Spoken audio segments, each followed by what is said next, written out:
رجل وامرأة في حادث سيارة ليتسبب في تحطيم سيارتهما بالكامل، ولكن بشكل مثير للدهشة لم يصب أي منهما بأذى. بمجرد خروجهم من سياراتهم قالت المرأة: رائع، انظر إلى سياراتنا، لم يتبقى منهما شيء، ولكن لحسن الحظ لم نصب بأذى.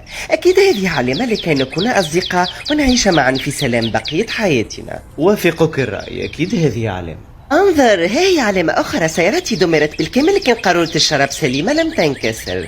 أكيد هذه علامة لكي نحتفل بحسن حظنا. فلتشرب أولا. معك حق. فشرب الرجل نصف الزجاجة ثم أعادها إلى المرأة لتشرب بدورها، ولكنها أغلقت القارورة وأعادتها إلى السيارة. ألن تشربي؟ لا، أعتقد أنني سأنتظر الشرطة أولا.